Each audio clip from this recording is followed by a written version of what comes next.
Ok. Donc, encore merci pour Mickaël et sa femme pour ce cours organisé toutes les semaines. Donc, vous pouvez partager, hein, ceux qui n'ont pas eu la chance d'être présents. Vous pouvez partager. Et donc, voilà. Donc, Yiratson, que je vois au leur envoie toutes les brachot. Amen. Batora. Amen. Ok. On peut faire les Nishmat. Ouais, que le cours soit les Nishmat. Yaakov Raphaël Bar Simcha. Ben Shushan, Mitor.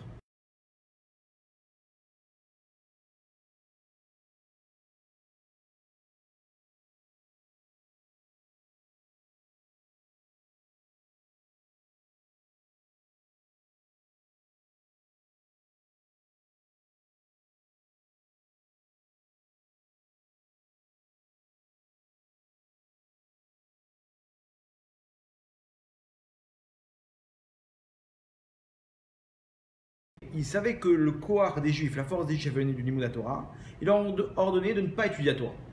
Et lui, qu'est-ce qu'il a fait? Il a pris un Sefer Torah, il est sorti dans la rue et il a commencé à faire des cours en public. Dans la place comme ça, imaginez où il réunissait les gens et il commençait à leur dire à Botaï, cette Torah, c'est une Torah de vie. Sans elle, sans étudier, c'est encore pire. C'est de là qu'on tire toutes nos forces. On n'a pas peur, Hachem Yazor, etc. Il a commencé à les renforcer et tout. Et malheureusement, arrivé un moment, il s'est fait attraper. Et ils l'ont jugé, ils l'ont mis à mort. Ils l'ont mis à mort maintenant, comment? De quelle manière? Il me dit, très bien, tu t'enseignes la Torah avec ce Sefer Torah, c'est avec ce Sefer Torah là qu'on va te tuer. On va voir si ton Dieu il est grand. Donc qu'est-ce qu'ils ont fait? C'était un des 10 Harugé Malchut, des 10 martyrs qui sont morts à Kiddush Hashem avec Rabbi Akiva, etc. Ils ont pris le Sefer Torah, ils l'ont enroulé dedans, à l'intérieur du Sefer Torah, et ils l'ont mis sur le bûcher. Là-bas, devant tout le monde, ils ont commencé à allumer le feu. Maintenant, ce qu'ils ont fait, pour bien qu'ils sentent la souffrance du feu, ils ont mis du coton mouillé entre sa peau et le Sefer Torah, et le parchemin. Comme ça, ça prend un peu plus de temps à brûler, et comme ça, voilà, ils souffrent bien. Ils ont été à fond. Maintenant, lui, détente, il commence à sourire. Imaginez-vous, il est en train de brûler, maintenant ils sont en train d'enflammer le Sefer Torah. Non, il y a quand même un temps jusqu'à que ça arrive à lui parce qu'il y avait du coton mouillé. Donc il sentait la chaleur, c'est sûr que c'était pas confortable.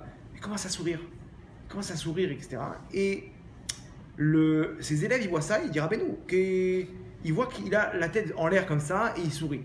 Ses élèves, ils ont dit, qu'est-ce que tu vois? Rabbeinu, raconte-nous, il savait qu'il avait le roi Kodesh, qu'il était proche d'Hachem, etc. Donc ils se sont dit, attends, ici il voit quelque chose que nous de nos yeux, on voit le Gainam. Lui, il est tranquille. Alors il leur dit, je vois les lettres du Sefer Torah s'envoler dans les airs. Et donc pourquoi il souriait? Parce qu'il a compris qu'Hachem lui a fait une allusion ici. Il a fait comprendre comme ça, il savait, il a fait l'étude d'Agmara, il savait faire des déductions. Il s'est dit, si déjà, les lettres, celles qui donnent la Gdusha du Sefer Torah. Le Sefer Torah, il n'a pas de sainteté. C'est-à-dire, le parchemin lui-même, c'est rien. On peut le jeter à la poubelle, il n'y a pas de Gdusha, de sainteté. Qu'est-ce qui le rend saint? C'est les lettres. Maintenant, Hachem, il voit que le Sefer Torah il est en train de brûler. Qu'est-ce qu'il fait? Il fait évacuer les lettres. Comme ça, ils n'ont rien brûlé, ils ont brûlé que du papier. Maintenant, lui, il comprend le Rav quoi? Que moi, si, ce corps-là, c'est quoi? C'est rien, c'est un costume. Il va finir dans la tombe, sous terre. Et le Icar, c'est quoi? C'est l'Aneshama. Qu'est-ce qui rend le corps Kadosh? C'est l'Aneshama que j'ai à l'intérieur de moi. Donc il a compris le Remez, il a compris l'allusion que Hachem ici, il allait tout simplement, avant que le feu commence à le consumer, il allait prendre sa Neshama, il n'allait pas souffrir. Donc il était rassuré, il savait qu'il était entre de bonnes mains. Il voyait ces choses-là, il voyait le clin d'œil d'Hachem. Ah, ils ont vu ça, ses élèves, ils ont dit, ouais, c'est un sroul quoi. Entre parenthèses, de cette Gemara là, on peut déduire quoi? Que quelqu'un, avant de mourir, il ne souffre pas. C'est-à-dire que sa neshama, elle sort du corps et il se voit, mamache, comme ceux qui sont morts cliniquement, ils racontent, tous les témoignages. Ils racontent comment il voit le corps comme ça en train d'agoniser. Il se voit par terre en train d'agoniser, les pompiers autour de lui, etc. Il voit tout ça et il sent rien lui. Ça peut nous rassurer. Ouais, il voit, il a envie de leur dire n'ayez pas peur, ça va, je vais bien, tout va bien, etc. Il y a un comme ça, il décrivait qu'il allait voir sa sœur qui était en train de pleurer. Et il disait mais tout va bien, je suis entre de bonnes mains, n'aie pas peur, voilà, j'ai rien et tout. Et bon, ça peut nous rassurer quand on voit tout ce qui s'est passé à la Shoah, etc. De dire peut-être que Hachem il aura fait cette Tova aussi. de là-bas dans les chambres à gaz, Razvé Shalom, mais leur neshama était déjà en haut, quoi. Ils se voyaient en train de mourir. Donc c'est ce qu'il a vu le Rav. Et avant tous les témoignages de mort clinique, déjà la Gemara nous déduisait ça. Bon, donc le Rav il s'est rassuré, il s'est dit c'est bon, je suis entre de bonnes mains. Hein. C'est-à-dire que c'est que celui qui est encore dans ce monde-là qui va voir l'horreur qui est en train de se produire. Et de mon côté, j'ai rien à craindre. Donc c'est ça qui sourit. Maintenant, ses élèves lui ont dit Rabbeinu, ouvre ta bouche, laisse le feu rentrer en toi. Et tu vas mourir, tu vas limiter la casse. Quoi. Non, laisse-moi profiter de ce moment-là. Ce moment où je peux montrer à Hachem. Voilà, Kiddush Hachem, c'est un moment unique où je peux montrer à Hachem que je suis prêt même à mourir pour toi. Laissez-moi profiter de ça. Maintenant, entre-temps, il y a un qui est aux premières tribunes. C'est qui? C'est le bourreau. Celui qui est en train d'allumer le feu. Lui, il voit la scène, il entend le dialogue. C'est pas possible ça. C'est qui celui-là? C'est qui ce type là? Il est en train de brûler, il est en train de. Le sourire aux lèvres. Ah, il voit ça. Il lui dit. La Gemara l'appelle Klas Tenori. Comme ça il s'appelait.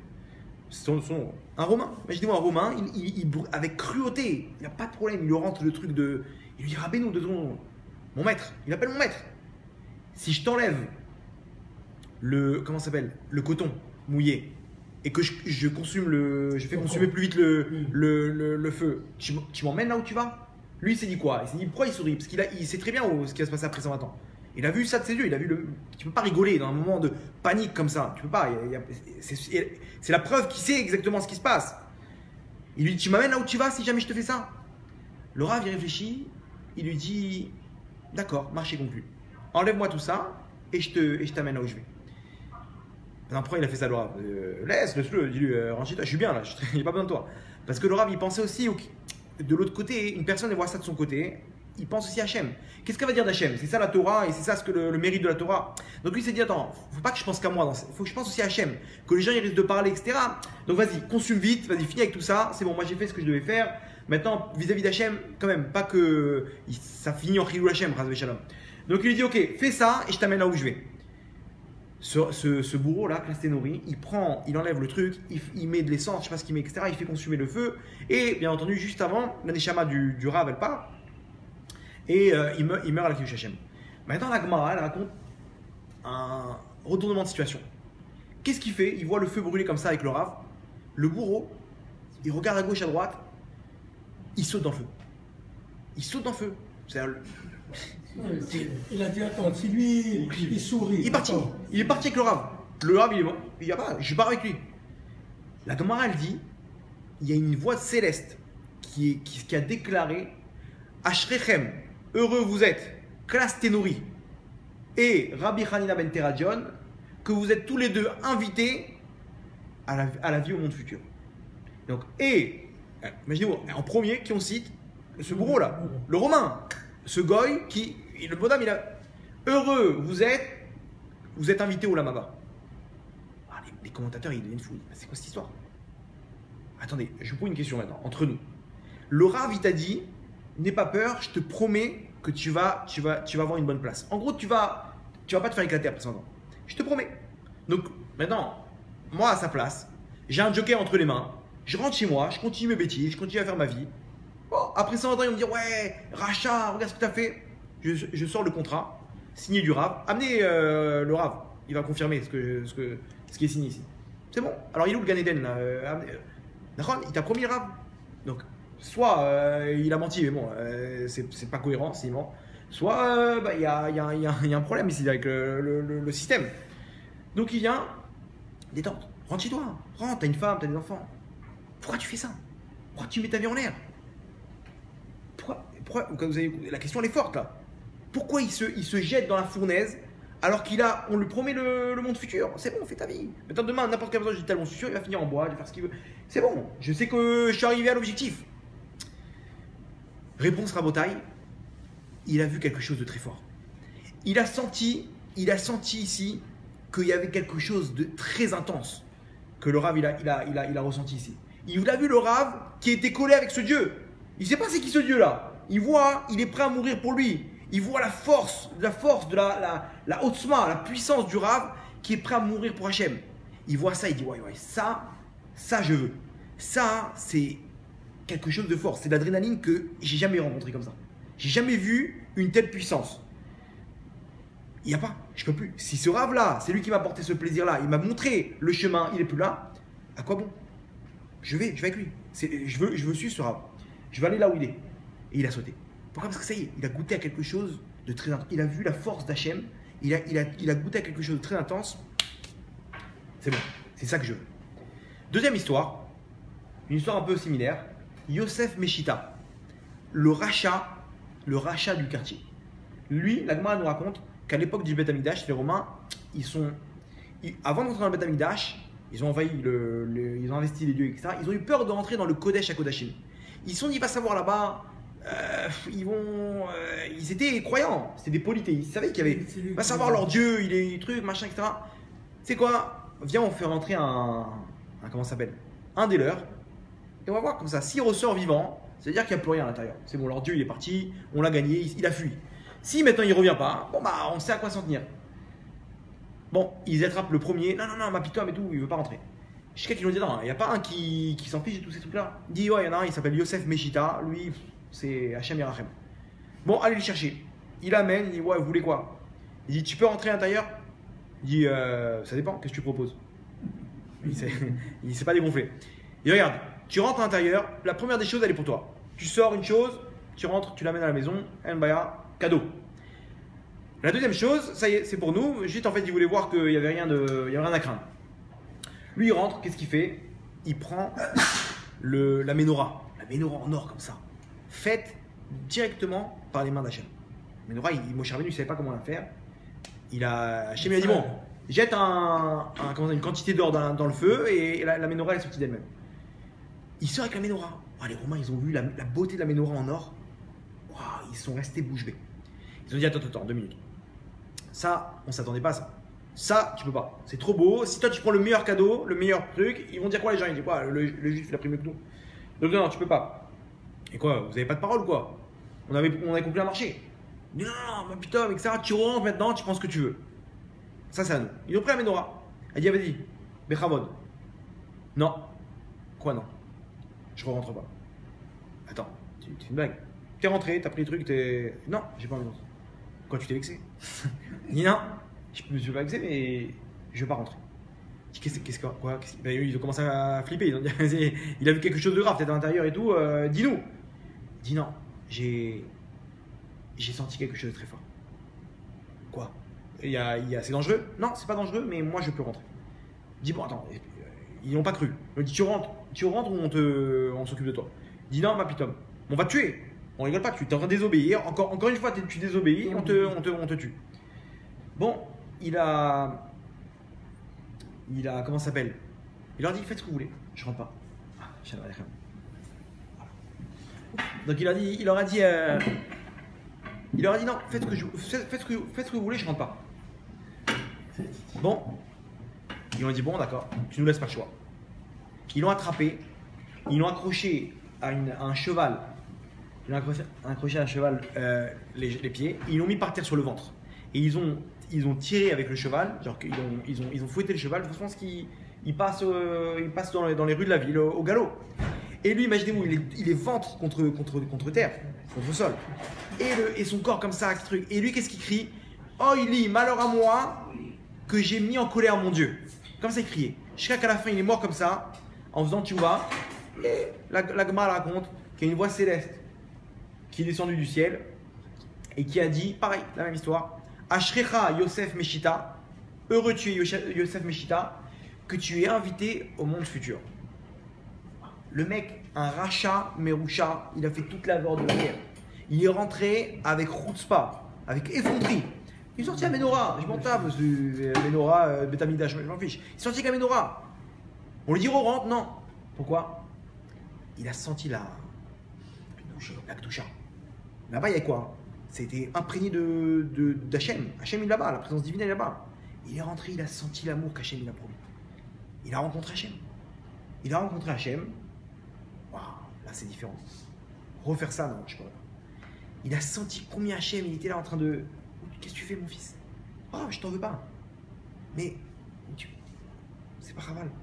Il a senti. Entre parenthèses, quelque chose qu'un tzaddik il a utilisé, c'est bien. C'est-à-dire qu'il y a une ségoula tellement qu'elle elle a imprégné de Gdoucha cette chose-là, il y a une ségoula. Et comme ça, il y a des gens, ils ont des trucs de baba salé. Je me rappelle quand j'ai passé le bac, à l'époque, juste avant l'épreuve du bac, je vois un copain, je vois il sort un morceau de tissu, il l'embrasse, il met sur les yeux, les machins, les trucs, sur le front, il a visité.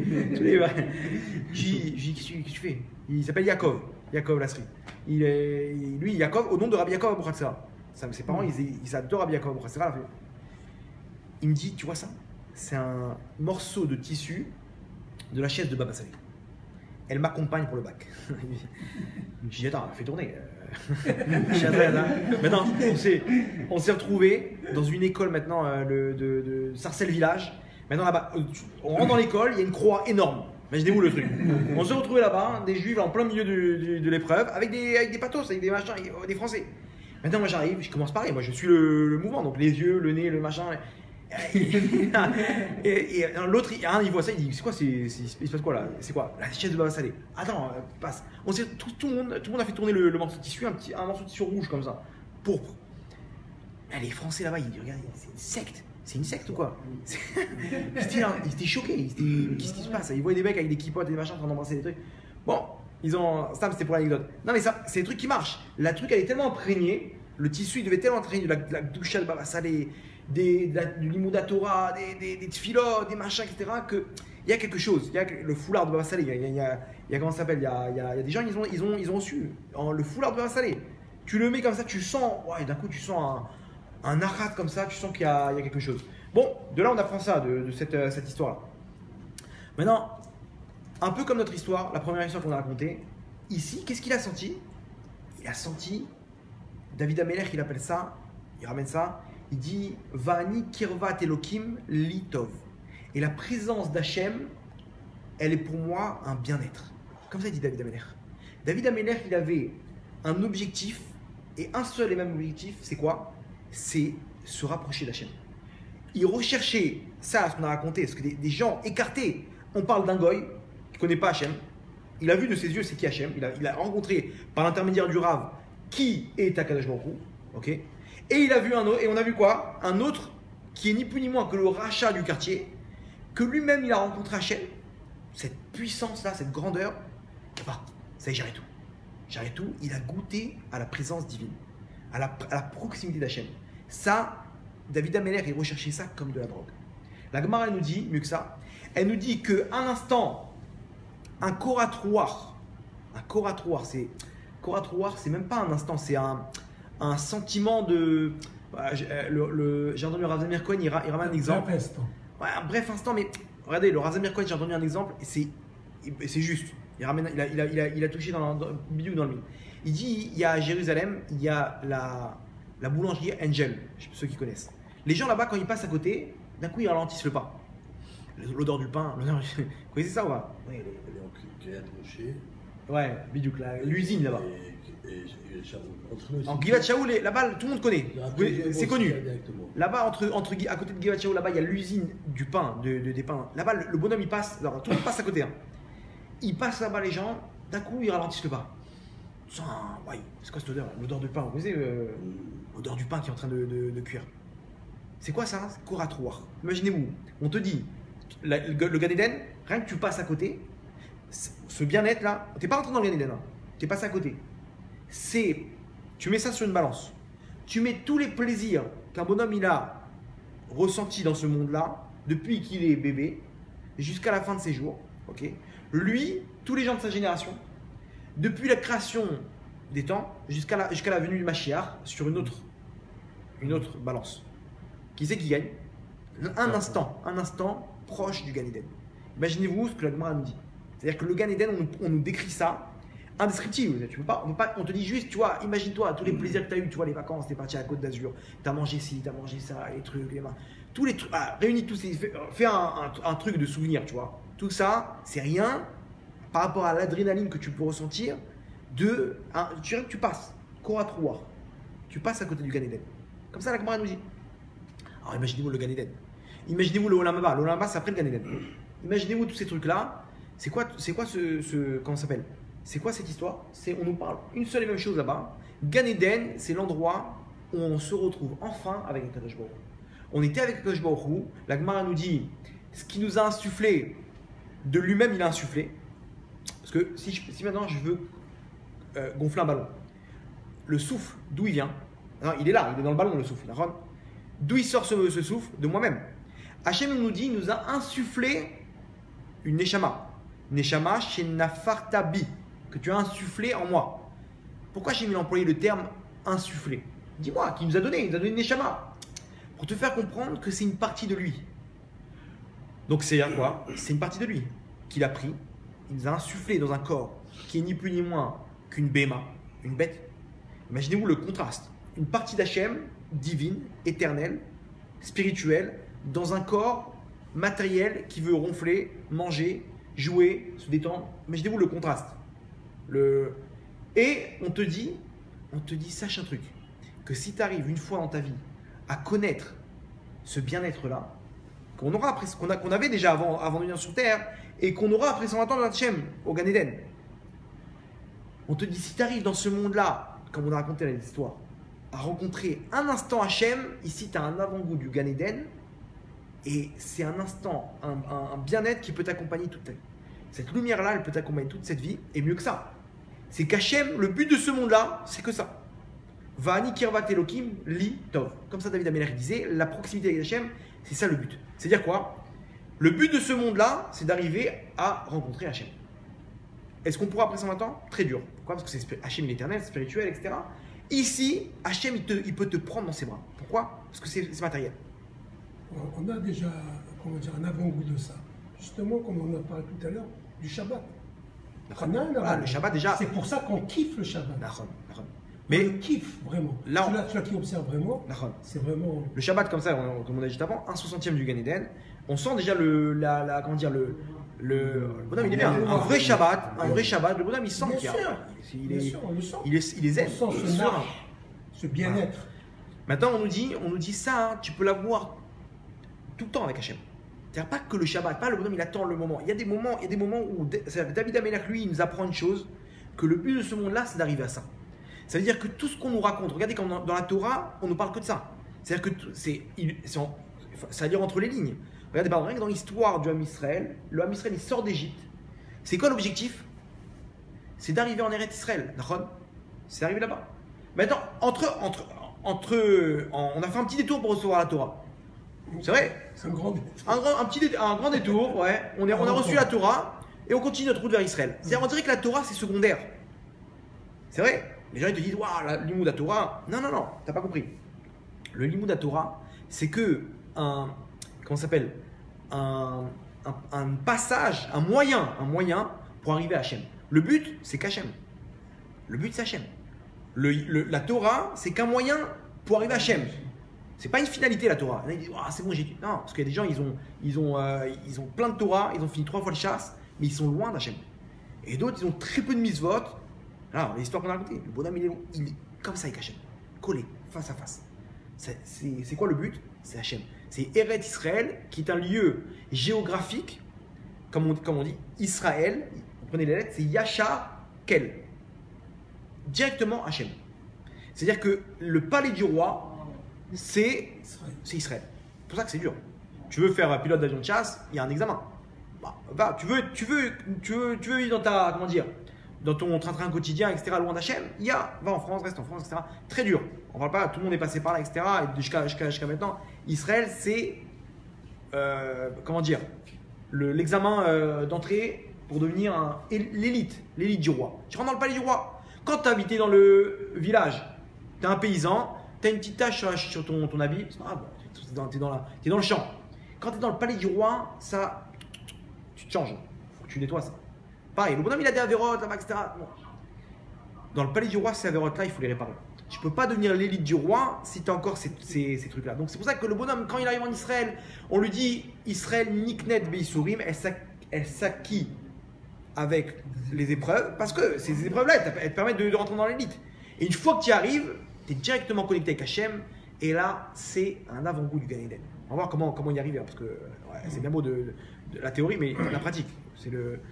Regardez, maintenant, donc on nous dit directement Hachem, c'est le truc. Regardez même comment ça se voit en France. Regardez bien une personne, elle elle peut vivre sans Hachem, et le bonhomme il fait les prières, etc., sans jamais connaître Hachem. Malheureusement, il fait une vie de Torah, etc. On va lui payer pour ça après. Mais Raval, tu aurais pu passer à côté, il y a une aventure ici à vivre. Et si tu veux, eh ben, Hachem il te fait monter de division, tu fais d'un coup une alia, etc. Et tu te retrouves en. Les gens ils sont pas prêts, il y a. Pas que c'est un cas général, hein, mais il y en a ils ont. Prenez pas ça pour. Il est encore en France, donc ça veut dire qu'il est loin d'Hachem. Non, non, non. Chacun son tafkid. Mais généralement, le bonhomme il veut rencontrer Hachem, il veut vivre cette aventure-là. Hachem il dit ok, maintenant viens dans mon palais. Hachem il l'amène, etc. Maintenant, regardez comment c'est dans la Parnassa. Le moment où tu peux vivre une aventure avec Hachem, c'est la Parnassa. Le bonhomme, c'est des secousses terribles. Il voit à chaque fois comment je vais faire, etc. En France, il y a des problèmes de Parnassa. Il y a des problèmes de Parnassa. Mais le bonhomme, il sait très bien qu'au pire, il y a le chômage, les allocations familiales, il y a des entrées dans tous les sens, comment ça s'appelle, les aides sociales, etc. Ici, Bito Arlomi, 200 shekels, voilà, truc, et encore, ils ont 140 shekels. Là-bas, c'est pareil en euros. Plus les aides sociales, plus la retraite, tranquille, les 34 heures, je sais comment ils sont à dehors, 28 heures. Il va combien d'heures? Ici, il n'y a pas. T'es malade, t'as pas de Parnassa, t'as pas d'argent. Non, mais attends, on n'a pas d'aide là? Non, non, t'as un jour par mois. On ne peut pas prendre des vacances en France, ils sont un mois de vacances. Ils voient là, les touristes, ils sont là, etc. Payés sur le frais du truc. Attends, moi j'ai fait mes 24 heures. 24 heures par semaine. C'est bon, le reste c'est. Et les bonhommes des vacances, des trucs. C'est limite, le patron il dit tu veux pas prendre un peu de vacances, ça, ça va me coûter cher à la fin. Ici, je peux prendre 2 heures de pause là. Ok, 30 shekels de l'heure, 60 shekels en mois. À la fin du mois. C'est vrai, c'est payé à l'heure. Il n'y a pas de fixe, il n'y a rien du tout. T'es malade, tant pis pour toi. La retraite, on verra. Hachem Yazor. C'est vrai. Mais non, Hachem il te dit, mais attends, n'aie pas peur. Là-bas, ils sont en mode pilotage automatique. Ici, tu es avec moi. Ici, connecte-toi et Habibi, tu vas vivre une Kirvat Elohim Litov, l'aventure. Alors, on va voir comment ça marche, parce qu'il y en a beaucoup, on n'y est pas quoi. On aimerait bien arriver à ça. Comment ça marche? D'abord, on a expliqué que tout ça, c'est en fait, c'est simple. Nous, la Neshama, elle ressent ça. La Neshama, elle ressent ça. C'est juste regardez, le sentiment de rentrer à la maison, c'est un sentiment que aucune personne peut, un sentiment de bien-être. Quand quelqu'un il est pas chez lui, même pas, toute la journée il était dehors, il était à un mariage, il rentre à 2h du matin, etc. Il rentre chez lui. Waouh, ils sont à l'aise, ils se sentent soufflés. Vous voyez ce sentiment-là. La Neshama, comme on dit qu'on est une partie d'Hachem, lorsqu'elle retrouve Hachem, il y a un sentiment de bien-être indescriptible. Ça y est, je suis chez moi, je me sens bien, les épreuves de ce monde-là, ça devient dérisoire, j'ai plus de bien, il se sent enlacé par Hachem, il est de retour à la maison. Ça, c'est ce qu'on va ressentir Bezrat Hachem après son temps, chacun d'entre nous, Bezrat Hachem après au Gan Eden. Mais dès ce temps, on peut avoir cet avant-goût-là. La question, c'est de savoir comment. C'est-à-dire, ici, il faut comprendre que le Gan Eden, c'est Hachem. Les gens ils imaginent une villa à 3 étages avec une piscine. Non, ça c'est chez les chrétiens, c'est comme ça. Nous, le Gan Eden, c'est être avec Hachem. Ce sentiment-là, mieux que ça, c'est d'étudier la Torah. Pourquoi? Parce que étudier la Torah, c'est découvrir Hachem. Comment ça marche? J'ai vécu ça, c'est incroyable. C'est un bonhomme, il rentre étudier la Torah, il découvre la Gemara par exemple. La Gemara, tu vois, une énigme. Il y a un problème incroyable, un truc là-bas, et Rachid te donne une explication, et toi, soit tu te casses le truc, machin. Une fois que tu arrives à trouver la solution à tout ça, tu vois comment tout est imbriqué l'un dans l'autre, tu vois la grandeur de la Torah, tu t'imagines la grandeur d'Hachem. Donc, au moment où tu résous le problème, tu rencontres Hachem. Ça m'est arrivé plusieurs fois, à la fin d'une journée, de danser le tango avec Magbara. Tellement que tu te sens, tu sens un bien-être. Tu as étudié toute la journée, tu sens que tu as Hachem avec toi. Tu l'as vu. Il y a des bonhommes comme ça. Le Rav, il rentrait, prouvez-moi que Dieu il est. Viens, 2 secondes. Ouvre la Gemara, assis-toi à côté de lui. Après 3 jours, alors c'est quoi tes questions? Plus de questions. Quoi? Ils sont partis où les questions? Non, quand on étudie cette œuvre-là, on n'a plus de questions. On comprend que c'est au-dessus de la nature. C'est pas un homme qui a pu écrire ça. Ça, c'est la force du Limud Torah, sans parler de tout le côté. On avait expliqué les lettres, la Gdusha des lettres, elles rentrent dans la Neshama et te rapproches d'Hachem, etc. Moi, j'avais l'impression de finir à la fin d'une journée comme ça, je pouvais, j'avais l'impression de pouvoir, j'avais envie de lever une voiture. Je me sentais. Et chaque fois, je finissais avec ma Gemara comme ça, et c'était tango. J'ai un copain, tout le temps, il me charriait sur ça. Tiens, on dirait que tu vas mettre la rose entre les dents. On dirait que tu sens c'est vraiment ça. C'est pour ça que les bonhommes, et du matin au soir, ils étudient. Comment je gagnais quand j'étais à Vrech, j'étudiais pendant 2 ans et demi. J'étudiais du matin au soir. 1600 shekels. Attends, mais explique-moi. Comment tu fais? Ta femme elle touche un petit truc. Bon, qu'ils font, tu vas voir ici le truc. Il n'y a rien de plus dur que la Gemara, mais il n'y a rien de plus kiffant que la Gemara. N'importe quelle personne qui étudie la Gemara, ils vont vous dire ça. Le Limud Torah, c'est une rencontre avec Hachem. C'est hyper dur. Pourquoi? Parce que c'est sacrifice. Mais ça en vaut le détour. Quand tu arrives à ça, tu dis, ouais, c'est bon. C'est pas grave. Capara les restaurants, capara les séjours à Eilat, c'est pas. Et ta femme, elle voit ça. Elle dit, c'est elle qui te dit, continue. Alors, en accord avec la femme, bien entendu. Elle te dit, quand je te vois comme ça, je préfère ça qu'un bonhomme qui gagne 3 fois plus, qui rentre, ça devient insupportable, et laisse-moi me reposer, machin. Là, elle voyait comment ça s'appelle? La lumière du Limud Torah. Bon, bref. En tout cas, comment dire?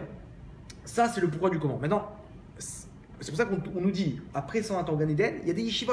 La yeshiva de Rabbi Shimon Bar Yochai, de Moshe Rabbeinu. Quoi, on étudie du matin? C'est nul. Non. Bah, tu rencontres Hachem. Quand tu étudies, tu as vu une facette d'Hachem. Maintenant, Hachem, il est illimité. Il est infini. Donc, tu rencontres tout le temps une autre facette. Tout le temps, ce bonheur-là, il est infini. Tu rencontres tout le temps Hachem, en fait. Mais comme Hachem, il est infini, tu rencontres chaque fois une nouvelle facette. Donc, ce bonheur-là, il est infini. Et tu es avec ta femme, tes enfants, etc. Tu as ta part là-bas. C'est une part. Chacun, il a une part de base. Après, il y en a qui brûlent leur part. Elle passe à d'autres. Il y en a qui, au Hachem, ils se battent. Ils s'accrochent. Maintenant, comment ça marche? Ça, c'est la question qu'on attend. Ok, comment ça marche?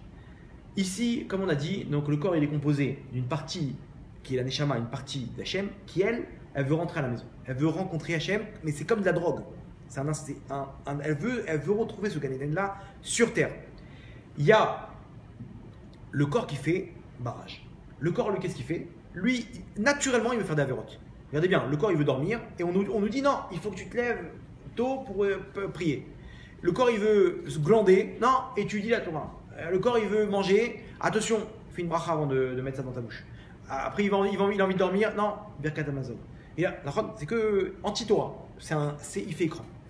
Maintenant, les avérotes, elles viennent quoi? Du côté du corps. La Neshama, elle ne veut pas faire d'avérotes, elle est prisonnière, la pauvre. Le corps, c'est lui qui fait l'avérote. Il voit une femme passer, hop, il trompe sa femme, et il va truc, boîte de nuit, machin, et Shabbat, il veut fumer une clope, et machin. C'est le corps, ça. La Neshama, elle veut pas tout ça. La Neshama, elle est prisonnière. Maintenant, Hachem, il te dit comme ça. J'ai une porte de secours. Ça s'appelle Tchouva. La Tchouva, tu fais Tchouva. Ok, là on est en plein dedans, c'est moi des louls, c'est le moment le plus propice pour la Tchouva. Regardez bien le mot Tchouva, c'est quoi? Tchouva, les gens disent Tchouva, c'est quoi? C'est comment dire, le pardon. Comment ils disent les chrétiens? Le repenti, ouais. C'est une fausse traduction, ça. Tchouva, quand vous prenez le mot, ok, l'étymologie, la chouve, le hé, c'est à Hachem. Revenir à Hachem. C'est-à-dire que les fautes, elles nous ont écartés d'Hachem. Parce que maintenant, qu'est-ce qui a dominé? C'est le corps. Donc la Neshama, elle est prisonnière, elle est passive, elle ne peut pas se connecter avec Hachem. On te dit, efface tout ça et tu reviens à Hachem. Quand tu détruis la muraille de ton corps, ok, des avérotes du corps, tu reviens à Hachem, tu te connectes à Hachem et là, tu redécouvres ça. Comment? Tchouva. C'est quoi Tchouva? 3 étapes. Passé, présent, futur. Tu dis, tu énonces la Vera qui a été faite. Ok, le bonhomme il ne faisait pas Shabbat jusqu'à présent. Ça y est, Hachem, jusqu'à présent, j'ai fauté. Je ne faisais pas Shabbat. J'ai fauté. Il le dit, le bonhomme. Je regrette. C'est-à-dire que si maintenant je pouvais revenir en arrière, Nigma, sur le temps T maintenant, l'instant présent, j'arrête. Le futur, à partir de maintenant, je suis avec toi. Ça, c'est le plus important parce que les gens ils font tchouva. Hein, attends, mais t'es revenu dans tes avérotes. Tu peux pas, il faut. À partir de maintenant, ici, alors on va me dire, bon, attends, c'est quoi? Le bonhomme il a fait ça, Hachem il lui efface ses fautes. Ok, mais je peux faire ça maintenant, ça me prend 3 secondes. Il y a, comment dire, j'ai pas ressenti encore ce que tu me parles là. Ce que tu m'as dit là, de rencontrer Hachem, le truc et tout. Non. Il y a, comment dire, c'est pas comme ça. Hachem, il veut le cœur. C'est-à-dire que ici, sur le papier, tu as effacé tes fautes. Tu as effacé. Mais dans ton cœur, tu es encore dans tes. C'est-à-dire, tu as mis un V sur le truc. Tu t'es dit, bon, j'ai pas envie de me faire éclater après 120 ans. faut effacer toutes ces avérotes. Donc on va faire ce que le Rav nous a dit. On va mettre un V sur les avérotes. Ok, ça j'ai fait. Ok, j'arrête. Je recommence plus. Hachem, il y a marqué dans la Gemara, Rachamana liba bae. Hachem, il veut les cœurs. C'est-à-dire quoi? Hachem, tout ça, c'est pas pour. Il n'a pas créé ça pour Stam. Hachem, il veut toi. Il veut le cœur. C'est-à-dire que si c'est fait Stam de façon un truc, il dit bon, tu l'as fait peut-être pour toi. Faut le faire. Attention, on n'est pas dit bon bah si j'arrive pas à le faire avec le cœur, alors tant pis. Non, faut le faire. Tu vas marquer des points. Au cas où demain, Chavé Shalom, tu sais que tu es tranquille. Mais ici, si tu veux découvrir ce qu'on a dit, la chou, il faut revenir à Hachem. C'est quoi? Ici, faut tout envoyer balader. C'est-à-dire, faut crier à Hachem que tu veux revenir à la maison. C'est ça là, tu vois. La chouva Hachem, c'est pas de façon. Ouais, j'ai envoyé une bouteille à la mer. Bah, Hachem Yazor, allez, c'est bon Hachem, j'arrête. Hein. Non. Ici, c'est le bonhomme, il doit crier. Daï, j'arrête tout. Je reviens à toi Hachem. Même s'il retombe. Le bonhomme, rien que dans son cœur maintenant, il a énoncé, et son cœur, c'est un cri du cœur. Hachem dit c'est bon. Maintenant, on est parti pour une aventure. Là, c'est pas grave. Il y aura des hauts, des bas, n'aie pas peur. Mais là, sache que je viens de te prendre par la main. Si tu arrives à réveiller ce sentiment du cœur, je te prends par la main. Hachem, écoutez bien. Hachem, il attend ça avec impatience. C'est-à-dire que Hachem, il attend le moment où il y aura un cri du cœur. Il attend ça avec impatience. C'est-à-dire qu'il est avec le stéthoscope dans ton cœur, comme ça, sur ton cœur. Il attend le moment où le bonhomme, il pousse le. Ça y est, il arrête tout. Il est là, Hachem, je suis avec toi. Même si la seconde qui suit, il retombe le mec.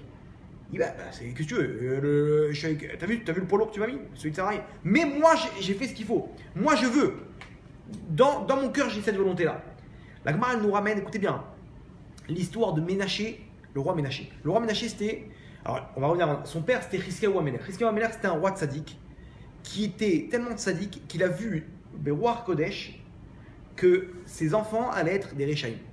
Donc il a dit, pas besoin de me marier. Tu sauras quoi? J'aurai jamais des enfants qui vont faire du mal à Hachem. Kappa. Il s'est pas marié. Le Navi, il est venu le voir, le prophète. Il lui dit, écoute bien, prépare ton comment ça s'appelle? Ton testament. Pourquoi? Il dit, tu vas tomber malade, tu vas mourir dans ce monde-là et pas de monde futur. Il dit, pourquoi? Il dit, Hachem, il t'a dit d'amener des enfants. Toi, tu rentres dans les comptes d'Hachem. J'ai fauté, c'est vrai, t'as raison. Rentre pas dans les comptes, ils vont être riches. C'est pas ton problème. C'est pas ton. Hachem, il te dit, fais ça, essaye pas d'être plus tzaddik qu'Hachem. Hachem, il t'a dit d'amener des enfants, point final. Ok, pardonne-moi. Il dit non, la Xéra, elle est déjà partie. Le décret, il est déjà parti. Il dit bon, Ben Amotz, Ishayahu, il s'appelait le Navi. Ben Amotz, c'est le nom de son père. Il a appelé comme ça, genre, directement par le nom de son père. Ben Amotz, sors, garde ta névoie pour toi. Moi, je descends de. Mon arrière-grand-père, c'est David Amelech. Il m'a appris que même si une épée, elle est posée sur ton cou, c'est imaginez-vous le bourreau, il a pris l'épée, la guillotine, imaginez-vous la guillotine, ça, il m'a dit vous mettez pause. Il sent le froid de la lame. Afilou cherev munachat al tzavaro shel adam, même si tu sens l'épée sur le cou, garde, ne désespère pas de la bonté d'Hachem. Hachem, il peut faire un scénario maintenant, bidou que la vis de la guillotine, elle s'est un peu dévissée, tac, la guillotine, elle s'arrête sur le cou. Tu sens comme ça le froid, comme ça, légèrement une petite goutte de sang, comme ça, histoire de marquer le coup. Il meurt. Imaginez-vous. Comme ça, c'est passé pour Moshe Rabbeinu. Moshe Rabbeinu, ils ont mis la guillotine. Hachem, il a fait un miracle que son cou, il s'est transformé en marbre. Et la guillotine, elle s'est cassée. Donc, il a dit, mon grand-père, il m'a appris ça, mon arrière-grand-père. Donc, maintenant, rentre, garde ta névoie. Laisse-moi gérer ça. Il y a marqué qu'il s'est retourné vers le mur. Il a commencé à pleurer de toutes ses forces. Et a pris Hachem. Hachem, de l'autre côté, il dit au Navi, au prophète, retourne le voir, dis-lui que je lui ai rajouté 16 ans. 16 ans, je crois. Je lui ai arrêté des années dans sa vie. Oh, le Navi voit ça, ok. Il revient, il tape à la porte. C'est bon, là, le décret, il a sauté. Il dit, écoute, donne-moi ta fille en épouse. Comme ça, peut-être avec ton srout et le srout de mes pères, peut-être qu'on va changer la donne. Et effectivement, il a ramené 2 enfants. Un qui est mort entre-temps. Ouais, les deux, des Shovav, Hachem Yirachem, des Rechaim. Le Front National. Front National, ouais. Et de là, il s'est descendu de. Ahmad. Non, de la Le Pen. il a descendu La dynastie de Ruth. Naron, cette descendance-là. Non, il est sorti du bon de ça à la fin. Regardez la suite de l'histoire. C'est pour ça Il y en a un des deux, Ménaché. Une fois que son père il est mort, donc il a pris le pouvoir.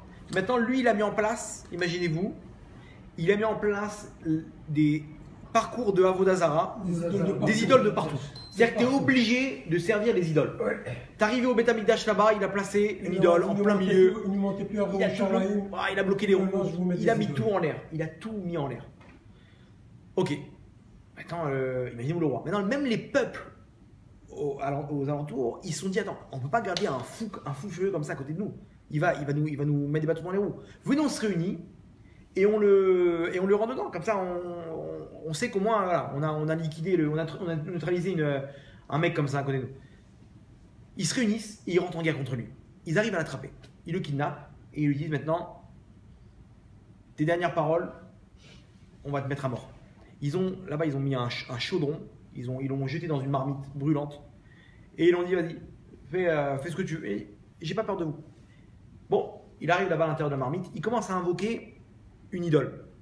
Ah, un truc, machin, viens m'aider. Pas de réponse. Bon, laisse tomber. Une deuxième idole, pareil, pas de réponse. Et quand ça commence à chauffer, il a plus des pieds, même s'il avait des chaussures, il sent la chaleur. Troisième idole, il appelait toutes les idoles qu'il avait qu'il connaissait. Il les appelle les unes après les autres, aucune réponse. Et la pression, elle commence à monter.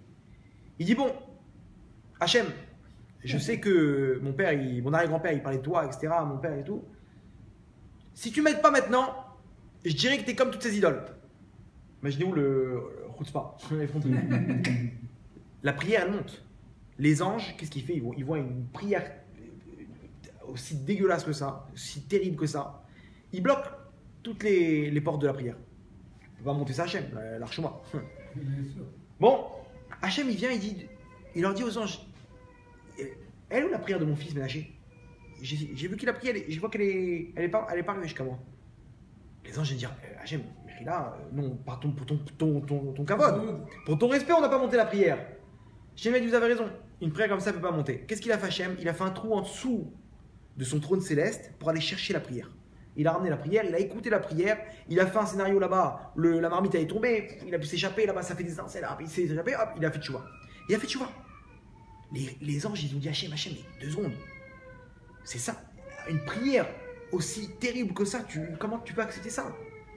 Écoutez la réponse d'Hachem. Hachem, il leur dit quoi? Peut-être qu'un jour, un de mes enfants, il va vouloir revenir là, tchouva. Il va vouloir revenir à moi. Et il va dire non, avec toute la merde que j'ai fait, laisse tomber. Pourquoi? Regarde, Ménaché, le roi Ménaché, lui, il a voulu faire tchouva. Hachem, il n'a pas écouté sa prière.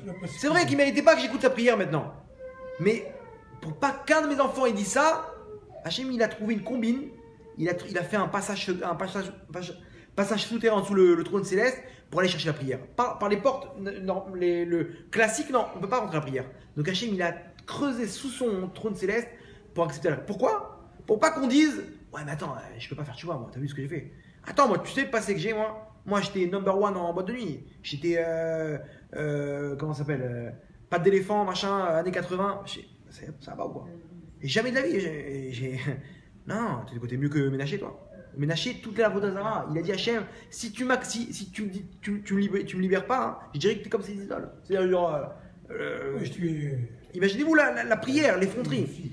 Hachem, il te dit, c'est pas grave. Juste, il était avec le stéthoscope ici, il voit, c'est une prière du cœur, ça j'aime, c'est bon, j'accepte. C'est vrai qu'il y a des règles, j'ai fixé des règles, donc on va trouver une combine. Et Hachem, hop, par derrière, il a accepté la prière. Imaginez-vous, Ménaché, il a fait tchouva. C'est devenu un truc. Maintenant, entre parenthèses, pourquoi Hachem, il a voulu que cette Neshama-là, elle soit entre les mains de Chizkiyahu Améler? Lui, il a vu ça, il avait un rachat comme ça, il a dit laisse tomber. Pourquoi Hachem, il a fait ce scénario-là? Comment on regardait à Kol et Tova? Au contraire, Hachem, il s'est dit, Chizkiyahu, il n'y a que toi qui peux gérer un dossier comme ça. Imaginez-vous la force, on a vu comment la force de la prière qu'il avait, Chizkiyahu Améler. Maintenant, Hachem a dit, j'ai une Neshama là, elle est remplie de mal. Viens, je te donne ce dossier-là. Toi, tu es un pro de la prière, je vais te la donner. Tu sais que c'est un rachat, donc tu vas bombarder en tefila. Imaginez-vous combien il a dû pleurer à Hachem, Chizkiyahu Améler. Je t'en supplie, aide-le à faire tchouva, etc.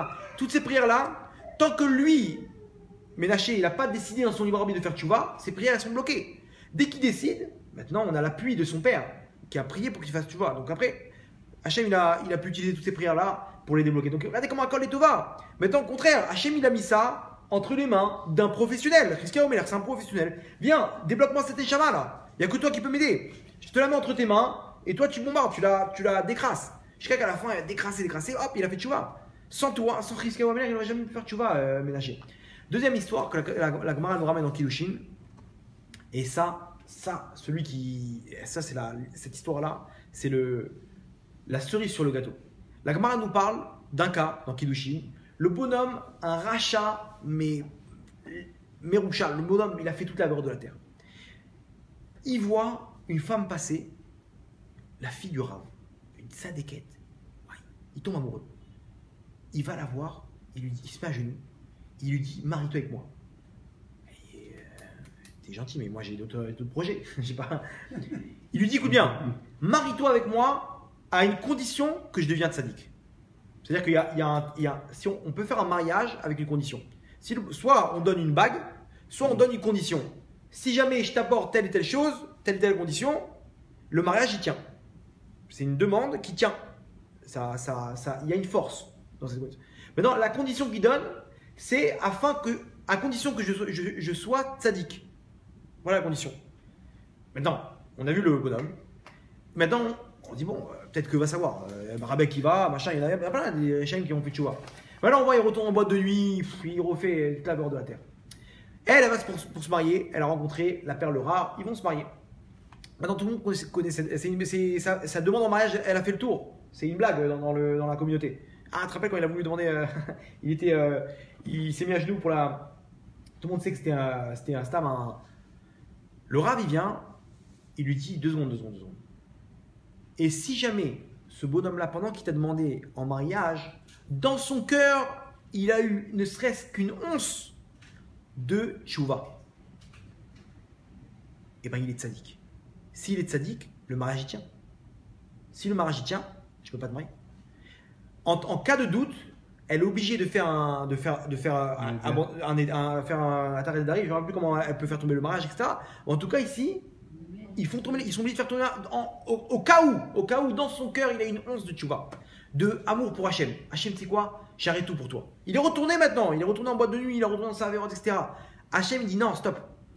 À partir de là, on déduit quoi? Que une once de tchouva, tzaddik gamour. Il est devenu un tzaddik à la même hauteur que Rabbi Akiva. Donc le mariage il tient, la condition elle est remplie, le mariage il tient. Imaginez-vous Hachem, où est-ce qu'il met la barre ici? Hachem il te dit, j'attends, à toi de jouer. Tu veux, je suis là. C'est-à-dire qu'ici, regardez, jusqu'où Hachem il est prêt à intercepter. Il est là, il attend comme ça avec impatience. Et encore plus au mois de Elul, là on nous dit au mois d'Elul, à Meler Bassadeh. Le roi il est dans les champs. C'est pas à toi de venir, le roi il est descendu. C'est-à-dire, il est même en un éclat, hop, Hachem il t'amène avec lui. Il t'amène avec lui, et là, quand tu es en aventure avec Hachem, là c'est fini. Cette lumière-là, elle t'accompagne toute ta vie. Matin, midi et soir, tu recherches ça comme de la drogue. C'est une rencontre avec Hachem, ça y est, tu sais, tu as un sens, t'as enfin un sens à ta vie. La Neshama, elle veut entrer à la maison et elle recherche tout le temps ça. C'est ce qui te donne la force pour faire des mitzvot, pour faire Shabbat, pour prendre sur toi des choses, etc. Ça, il n'y a plus d'Averot. Hachem, il a tout effacé. Ta rencontre Hachem, c'est un avant-goût du Gan Eden. Ça, c'est une lumière que Hachem, il est prêt à tout pour ça. Toutes les épreuves qu'on a, c'est juste pour nous amener à ça. Juste que le bonhomme, il va enfin pousser une gueulante, un cri du cœur. Stop! J'arrête tout. Il y avait comme ça le Rav Pinkus, il y a une histoire avec le Rav Pinkus. Très belle histoire. Il racontait comme ça qu'il y a un bonhomme, il est venu le voir, il lui dira 7 ans j'attends pour avoir un enfant. Rien. Le Rav, il discute avec lui, il dit est-ce que tu as fait cette ségoula? Oui. Tu as fait comme si? Oui. Tu as fait ça? D'accord. Kivré de Sadikim? J'ai prié. Je suis parti, là, truc, machin, ok. Tu as prié? Du matin au soir, j'ai prié. Vous rigolez quoi? Non. Tu as prié comme il faut? C'est-à-dire? Il dit bon. Apparemment, t'as pas prié quand même. Il a vu que c'était un Yerushalayim quand même. C'est un bonhomme qui. C'est pas, il n'est pas à côté de ses pompes. Apparemment, si tu me dis ça, t'as pas prié comme il faut. Alors quoi? Comment ça marche? Rendez-vous ce soir, minuit, tu viens me chercher en bas de chez moi. D'accord? Ok, très bien. Le Rav, il a demandé. Minuit, le Rav, il descend, il attend en voiture, il monte comme ça. Le Rav, il dit vas-y, avance, je te guide. Il avance comme ça, ils arrivent sur une petite autoroute. Et en plein milieu, il dit, regarde, tu vois, bientôt là, on va tourner. Bon, il voit pas de panneau, rien du tout, il voit un petit chemin de terre. Ok, vas-y, tourne. Il tourne, il rentre dans le chemin de terre et ils arrivent dans les champs. Un champ, deux champs, trois champs. Ils arrivent dans une petite forêt comme ça. Il dit, regarde, je suis un petit peu en retard dans mon daf à Yomi là, je vais faire une petite Gemara. Donc, toi, va prier. Tu vois, profite de la forêt. Là, il n'y a personne. Pousse une gueulante. Il faut que tu te mettes à genoux et tu cries, t'appelles Hachem du fond du cœur. Au bout des doigts. Ah, il te vaut des doutes, c'est les Rabbi Nachman, du Breslev, lui, il a remis ça en. C'était sa ligne de conduite. Mais ça, depuis nos pères, depuis Avraham, Yitzhak, Yaakov, ils étaient qu'avec Hachem. C'était des bergers. Pourquoi ils étaient bergers? Tous. Parce qu'ils voulaient être avec Hachem. Ils voulaient être seuls avec les troupeaux et chanter. David Amer chantait Hachem. Ils voulaient ça, cette proximité avec Hachem. Ils parlaient avec Hachem, etc. Ça, c'est. Rabbi Nachman, il a pris ça comme étendard, mais c'est depuis Avraham Avinu, on a ça. Depuis Avraham Avinu, il s'adressait avec Hachem. Il parlait avec Hachem du matin au soir. Pourquoi? Parce qu'ils voulaient ça, comme de la drogue. Ils parlaient avec Hachem, ils voulaient tout. Maintenant, il dit, tu pries, mais 7 ans que tu pries, c'est que tu n'as pas prié ici. Aide d'avoir casé. Parce que Hachem, il est bon. Hachem, il attend le cri du cœur, pas ta prière de la bouche. C'est rien, c'est. Et il dit, tu te mets à genoux et tu supplies à Kadosh Baruch Hu de te donner un enfant. Et tu cries jusqu'à temps que tu n'as plus de voix. Ok, Rav. Tu sens là, tu vois, tout ce 7 ans de le seum, quand ça monte. C'est la rancune, tu vois, la rancune, tu l'as entre la gorge là, il faut que tu l'évacues. Moi, t'inquiète pas, je vais étudier ici, j'ai ma Gemara, je suis un petit peu en retard dans le Daf Yomi, n'aie pas peur, on se donne rendez-vous, il est minuit et quart, 1h15, on se donne rendez-vous, d'accord? Ça suffit? Ça suffit.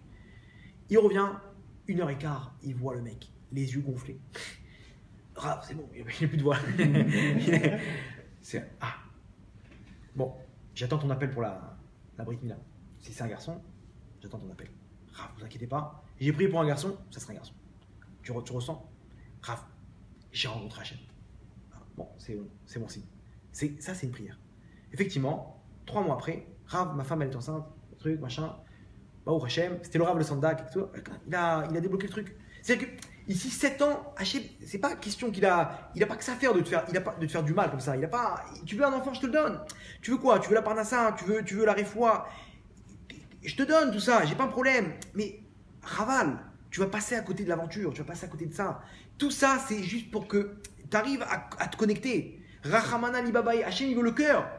C'est-à-dire, Hachem, tous ces scénarios-là, c'est pour que le bonhomme il puisse transpercer tout ça. Il casse tout. Ce qu'on appelle, il déchire les cieux. Ça, Hachem, il ne faut pas attendre qu'il nous mette dos au mur pour y arriver. Dès maintenant, le bonhomme, il peut arriver, pas obligé de crier. Il peut, même en lui-même, pousser une gueulante. Il pousse un cri à l'intérieur de lui-même.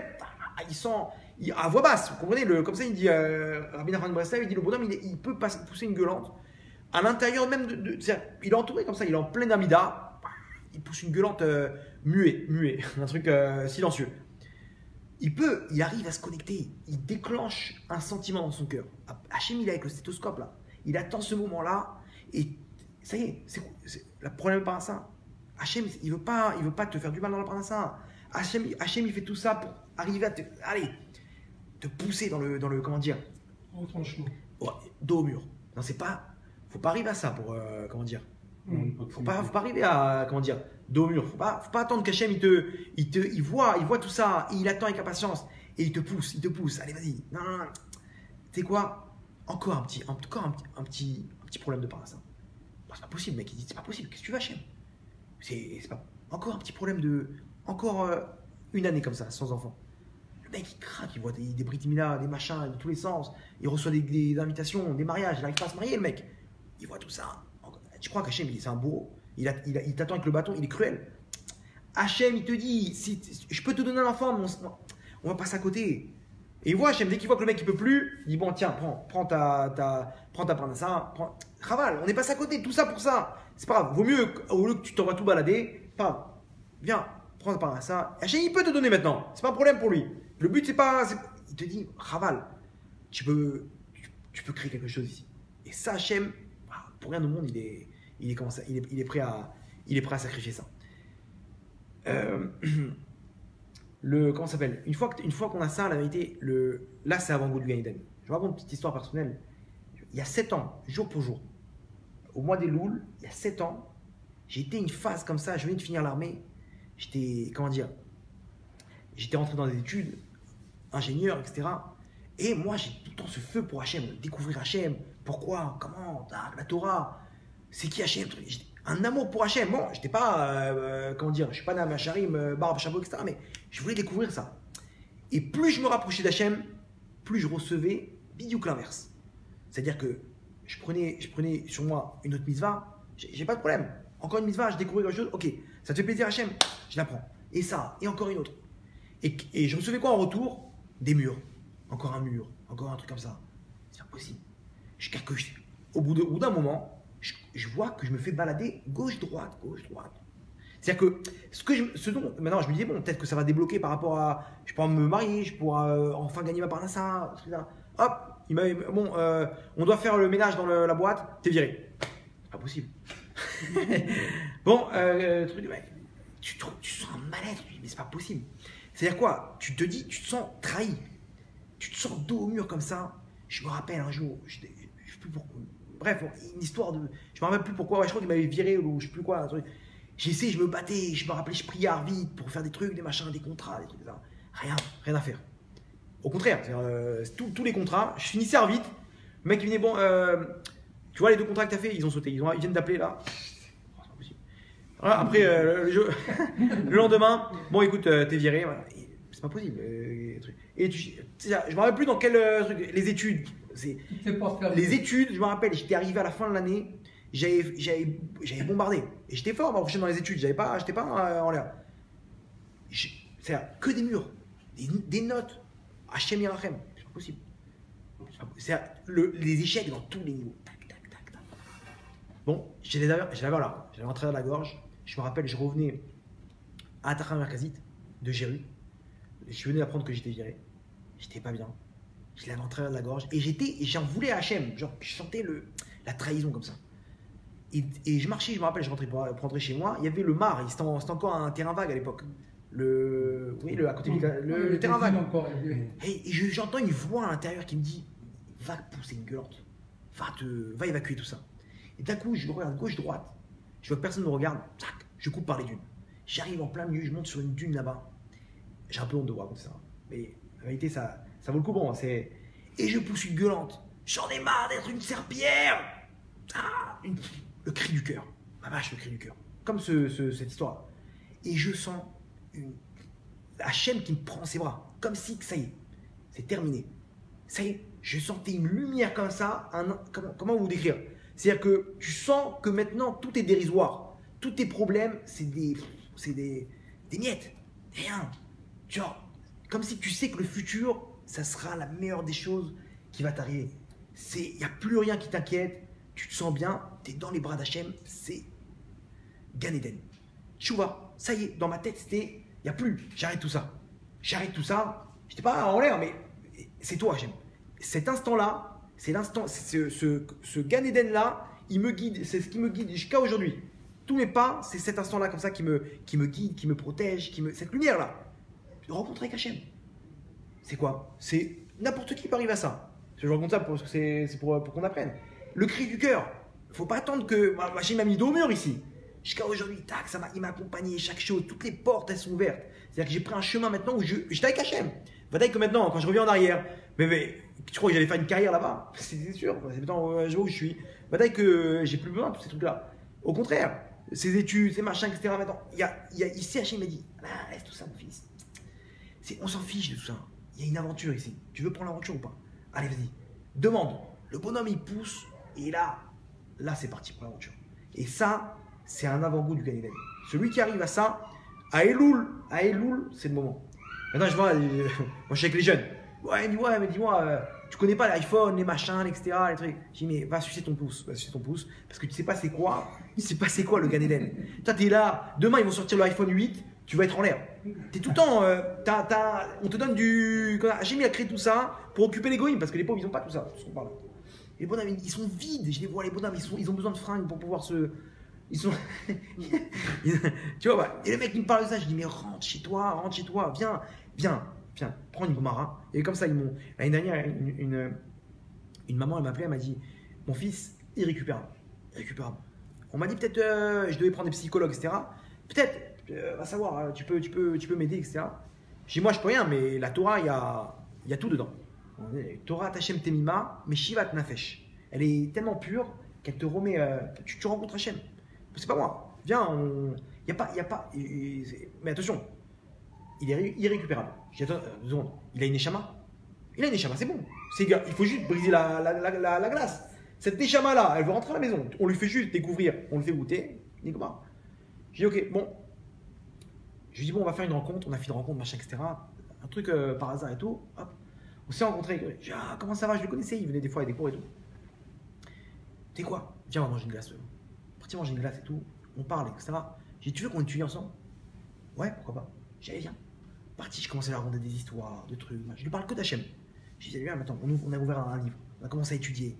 Il a vu tout ça. Il venait m'appeler. Quand est-ce qu'on peut étudier, Rav David? Attends, j'étais hyper occupé. J'ai dit, bon, ce soir. Tu peux le soir? Ouais. Il n'allait pas à l'école. Pour qu'on étudie ensemble. Et on se retrouvait là-bas, on étudiait, machin, etc. Aujourd'hui, il est dans une école terrible. Aujourd'hui, il a changé d'école. Il est comme ça avec Hachem. Le jour, je suis parti aux toilettes. Je suis revenu. On était lui et moi tout seul. Je le vois debout sur la chaise. Papa! Il criait Hachem comme ça. Il a goûté. Ça y est fini. Il vient tous les jours au cours, au Hachem. Il est transformé. Il a goûté. Ça n'est jamais rentré à la maison. Il a goûté Hachem. Igma, Tchouva, machin, etc. Il dit à sa mère, je veux plus maman, ne me ramène plus dans cette école. Je veux plus, c'est manger avec les filles, machin, etc. Laisse tomber, rien. Il a trouvé une école. Une bonne école, Baruch Hachem. Un truc bien. Il est un bon mot. Pourquoi? Hachem. Il n'y a pas de. Comment dire? Il y a pas. Tu es avec lui, après c'est fini. Après, tout ce que tu vis, c'est fini. Tu vis une aventure. On va finir avec une petite histoire. J'ai entendu très sympathique. Rav Chaim Zeid, il s'appelle.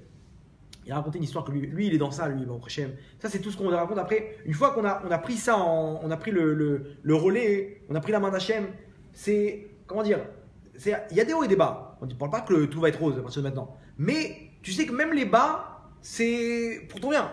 Tu sais que tu es avec Hachem, tu te rappelles de ces moments-là, tu sais qu'il n'y a rien à craindre. Tu sais qu'il est là, tu l'as rencontré.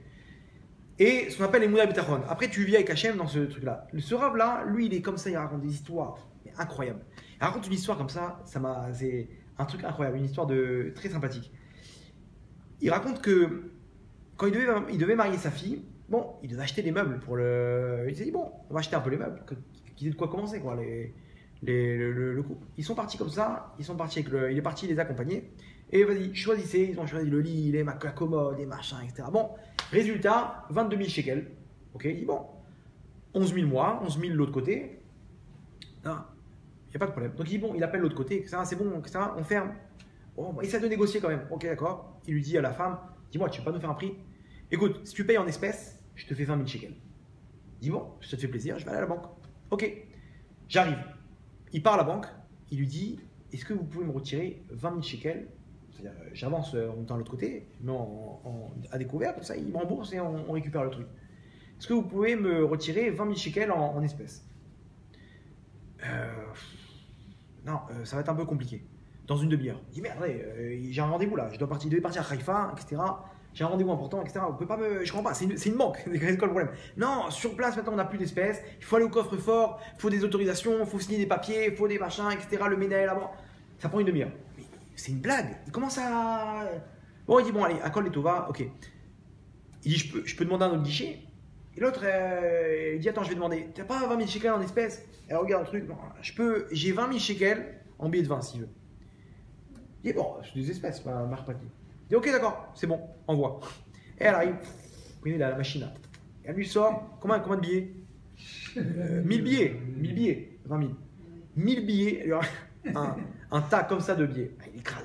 Bon, donne-moi une enveloppe pour moi, un truc, histoire de. Il donne une enveloppe, il serre le truc avec un élastique et tout. Et il met ça dans sa poche. Une brique, mais il est où dans sa poche.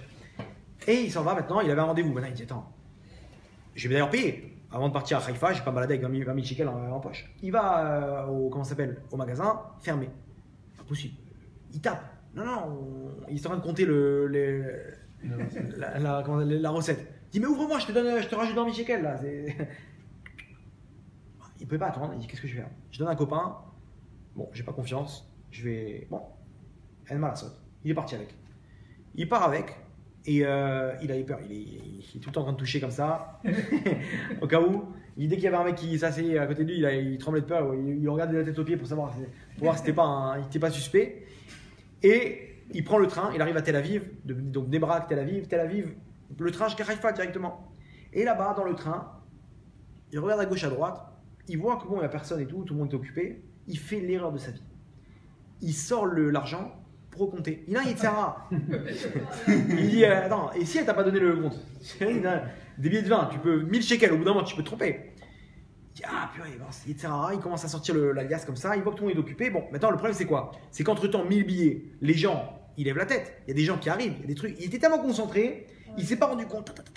Il commence à compter, il s'embrouille, il pose un tas là, un truc, sur les petits tas. Et il commence, et bon, au prochain, il voit que le compte est bon, il referme, il sort du train, et là, quelqu'un qui le suit. Évidemment, un bonhomme, il a vu ça, il l'embellit.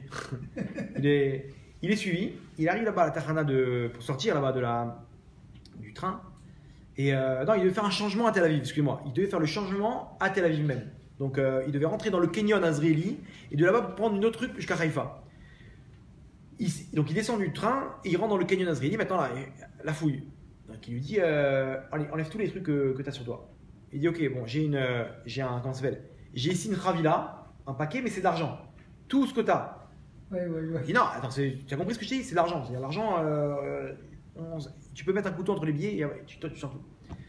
Oh, il sort maintenant, ça y est, des machines comme à l'aéroport. Il te passe le truc comme ça. Donc lui, il met tout comme ça et il essaie de foncer pour vite rattraper le paquet. Non, ça sonne. La ceinture. Oh, c'est pas possible. Il enlève la ceinture. Il rentre. Il attend comme ça. Et il voit. Il est où le paquet là? Il attend. Elle est lente la machine. Il dit attends, tu rigoles. La ceinture elle est arrivée. Le paquet il est arrivé. Il dit je t'explique. J'avais 20 000 shekels là. Tu rigoles. Quoi tout ce paquet là? En billet de vin. Bon, c'était. Il est où le billet? Qu'est-ce qu'on fait là? T'inquiète pas, on va t'amener dans la salle des machines, caméra de surveillance. Aujourd'hui, tout est informatisé, on va retrouver le voleur. Si c'est un voleur, on va le retrouver, n'aie pas peur. Bon, suis-moi. Il l'amène dans la salle des machines. L'autre, il ressort, blanc. Écoute, aujourd'hui, les machines, elles marchent pas. Ouais, c'est pas possible. Et quoi, comment on fait? Il va s'asseoir sur un banc comme ça, déprimé. Maintenant, lui, c'est tout à Kol Bidei Shamayim. Ici, c'est Hachem. Hachem, il m'a mis un coup de bâton ici. Wow, il commence à réfléchir. Pourquoi Hachem? Pourquoi tu fais ça? Donc, il réfléchit. Bon, truc machin. Et d'un coup, tac, Hachem, il lui met l'étincelle. Il s'est rappelé que la semaine d'avant, une jeune fille, elle devait se marier. Maintenant, orpheline. Malheureusement, elle a perdu ses parents dans un accident de la route, etc. Elle n'a pas de quoi elle demande une autorisation du Rav pour qu'il puisse témoigner qu'elle a besoin d'argent. Et elle va voir des organismes pour qu'ils puissent lui débloquer une petite somme pour se marier, un minimum quoi. Donc elle lui a dit Rav, vous pouvez me faire un petit tampon, juste, il n'y a pas de problème. Shabbat il sort, je m'occupe de toi. Entre-temps, il a oublié. Maintenant, pourquoi? Il marie sa fille, il avait la tête divisée en 10. Donc, entre-temps, il oublie et il s'occupe de sa fille. Maintenant, Hachem, il lui fait un petit appel de phare. Quoi? Parce que elle, c'est pas ta fille. Elle est moins importante. C'est tous les enfants d'Hachem. Elle n'a pas de truc, la pauvre. À savoir, elle est en train d'attendre. Donc, Hachem, tout de suite. Ok, on te confisque l'argent. Bon. C'est comme un papa qui. Donc il voit ça tout de suite. Aïe, aïe, aïe, Hachem. Khatati. C'est bon, j'ai compris. Hachem, Knas. Je me fais une amende. 1000 shekels. Non seulement, dès que je rentre, je lui fais la feuille, mais en plus 1000 shekels sur mon compte. 1000 shekels. Amende. C'est bon, j'ai compris. Il s'en va. Allez, capara pour les 20 000 shekels. Tant pis pour moi. C'est bon. Il a accepté. Il accepte la sentence. Maintenant, il marche comme ça, bon, il est détruit, c'est quand même dur. Mais bon, il marche avec la Emouna, il s'est caché ma Kol Torah. Il continue à avancer, d'un coup, wow, rappelez-nous, c'est vous. Il voit, maintenant lui, il donne beaucoup de cours, etc., qui passent sur Internet, etc. Il dit, ma fille, incroyable, incroyable. Il dit, qu'est-ce qui se passe? Makara, ma fille, elle est fan de vous. Elle regarde vos cours sur YouTube du matin au soir. Rav, au dernier étage, il y a un restaurant. On fête la bat mitzvah de ma fille. Et je vous en supplie. Une petite demi-heure, passez faire un petit vrai Torah. C'est le plus beau cadeau que je puisse lui faire. Le Rav, bon, Mina Shamaim, peut-être Hachem, il voulait que je fasse un petit. Et alors on y va. Allez, ils prennent l'ascenseur, ils montent tout en haut. Et arrive sa fille, elle voit, waouh, j'y crois pas, machin, etc. Il les fait rigoler, il commence à chanter, machin. Bon, c'est des gens un peu éloignés, quoi. Et il renforce, il Dvar Torah, il leur parle d'Hachem, il leur parle d'Aïmouna. En fait, il se parle à lui-même, quoi. La kolbi des Shamaïm, Rabotai, machin. Bon, il finit. Il prend un petit coca là-bas. Et là-bas, au-dessus, je ne sais pas si vous connaissez, il y a un restaurant là-bas, il y a Azrieli, tout au dernier étage. Au-dessus, là-bas, il y a une terrasse. Tu vois, tout est la vie. Ah ouais, c'est vrai. Un truc incroyable. Là-bas, les gens, ils se posent là-bas. Il dit, bon, je vais me calmer, je vais parler un petit peu avec Hachem là-bas. Je vais souffler un petit peu. Il prend un petit coca et il s'assoit là-bas. Et il voit la vue de malade. Il se penche comme ça, il voit. Incroyable, c'est quoi ça? J'étais chez malade. D'un coup, il entend un mec au téléphone à côté qui dit, ouais, mon frère, un truc de fou, que des billets de vin, c'est un truc de malade. Il dit, ouais. Toda Rabba Hachem, merci. Il l'a amené sur un plateau là. Il vient, il dit, bon, attends. Je vais le suivre, il faut pas que. Peut-être c'est un fou furieux, il va savoir, etc. Et il descend dans le restaurant et il commande une bière. Bon. Et il est assis, bon, il dit ok. Maintenant il réfléchit. Il dit il faut. Si maintenant lui il va voir un rave, je me mets à sa place, il va voir un rave arriver qui vient, ouais, espèce de voleur. Hein. Peut-être que je peux lui montrer que j'en ai rien à battre, c'est pas grave. Au contraire, je lui parle. Il va voir la Torah comme quelque chose de. Et donc.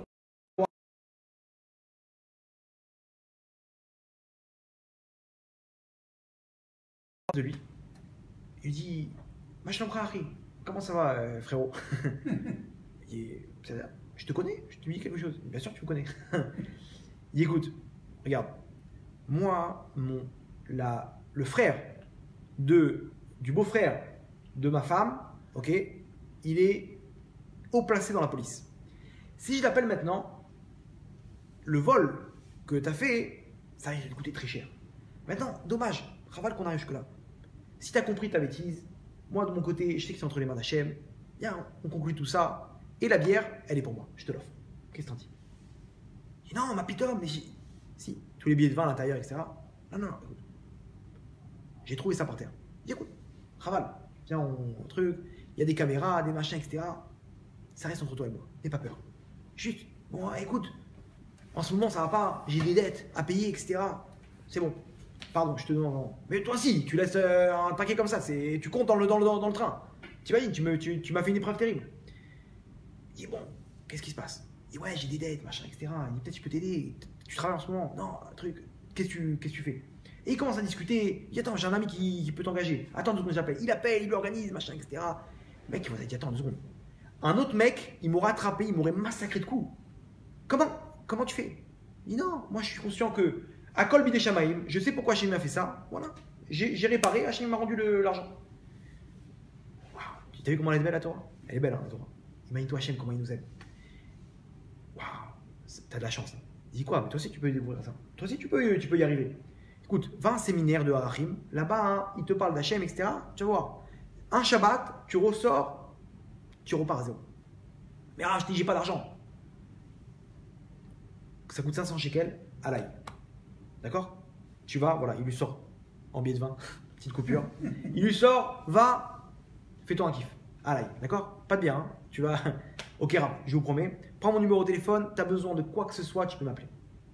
Il finit, il redescend. Toda Kadashbo. Il redescend. Attends, ça y est, il sait très bien, c'est l'histoire de l'orpheline. Il va, il fait ce qu'il a à faire à Haïfa. Il revient. Attends, il faut payer il veut se débarrasser de cet argent, ça y est, il va payer les meubles. Il va là-bas et il voit maintenant comment ça s'appelle? Le patron. Il va pour payer et tout. Il sort les vins, le tas de billets de vin. Et il dit ouais, tu peux pas me payer comme ça. Il dit mais tu m'as dit en espèces, tu rigoles ou quoi? Tu sais ce que j'ai passé là? Allez, prends, arrête de discuter. Ouais, il commence à dire mais attends, mais tu veux faire de la monnaie? Le patron, entre temps, il sort. Il voit, il dit qu'est-ce qui se passe? Oh, God Rav! Il lui aussi, il suivait le Rav sur YouTube. Il dit Rav, comment ça va et tout? Il dit écoute. C'est bon, fais-moi plaisir, accepte cet argent. leur avait dit ok, à une seule condition. T'as pas une petite histoire sympathique là, un truc avec ces meubles? Peut-être t'as vécu un truc? Ça dépend. Ça dépend de toi. Si tu me fais un petit prix, peut-être tu auras une histoire. Il lui dit quoi? Il lui dit attends, laisse-moi réfléchir et tout. Elle, entre-temps, elle vient, elle lui dit excusez-moi, mais je lui ai déjà fait un prix. Mademoiselle, quand deux hommes parlent, on se met pas. C'est un clan. C'est une règle de base. Bon, allez, fais-lui 1500 shekels. C'est bon, 1500 shekels, maintenant j'ai une histoire. Maintenant tu fermes bien le truc. Pourquoi? Parce que même les 1000 shekels qu'il a promis, l'amende qui s'est mis pour l'orpheline, et les 500 shekels qu'il a pris, même ça, Hachem lui a rendu. Ah, il a fini comme ça. Il a vécu avec Hachem, c'est-à-dire que même dans le mal, il sait qu'Hachem, c'est juste pour Stam, si tu restes avec moi, reste avec mon fils. Stam, je t'ai proposé une belle misva, d'aider une orpheline, etc. Ne laisse pas de côté. Et là, il emporte. C'est non seulement il a vu Hachem d'une autre façon, encore mieux qu'avant, mais en plus il a sauvé une Neshama là-bas. Il a sauvé une Neshama, il a fait un cours de Torah en plein. Imaginez-vous le truc. Ça c'est Hachem. Quand un bonhomme il a ça, aujourd'hui, Elul, c'est le moment propice. On a plein de problèmes, plein de trucs, machin, etc. À nous de pousser le cri du cœur. Et quand tu pousses le cri du cœur, avant-goût du Gan Eden. Tu découvres le Gan Eden, et voilà, combien de gens ils passent à côté? Et ils ont fait une vie. T'as connu Hachem? Non, je sais pas. Rien. Des jeunes comme ça, je les vois, les pauvres, ils sont vides. Ça fait de la peine. Ils kiffent. Mais c'est malheureusement, c'est le bonhomme. Il se réveille le lendemain, il est en boîte de nuit, il a kiffé. Ça y est, il gueule de bois, truc, machin, etc. Il va. C'est éphémère. Là, ça, on te parle d'une aventure. Ça va te suivre dans ce monde-là et Léolam va aider. Ça, cet amour que tu as construit avec Hachem, tu l'emportes dans tes valises. Jusqu'au Gan Eden. Parce que Gan Eden, c'est que ça. Maintenant, dès maintenant, tu peux commencer. Pourquoi? Stam, Hachem, il a créé un monde, que de problèmes. Tout ça, c'est juste pour que tu arrives à te connecter à lui. Une fois que tu y arrives, ça y est, tu pars pour l'aventure. Et ça, accrocher aux ceintures, c'est la Wi-Fi, connexion directe. Donc, Yeratson, c'est le moment propice. Toute l'année, on peut faire ça. Mais il y a un moment à Elul où Hachem il descend. Donc, Hachem, il a que nous, qu'on puisse arriver à se connecter et qu'on puisse mériter de cette kirva la chaîne. Baruch Adonai L'Olam, Amen, Amen. Amen. Vous avez des questions? Ça, je sais pas combien de temps, c'est un peu long, non? Désolé. Ah, c'était encore dans le. Non, c'est petite pause. Razak, hein. Désolé, c'était.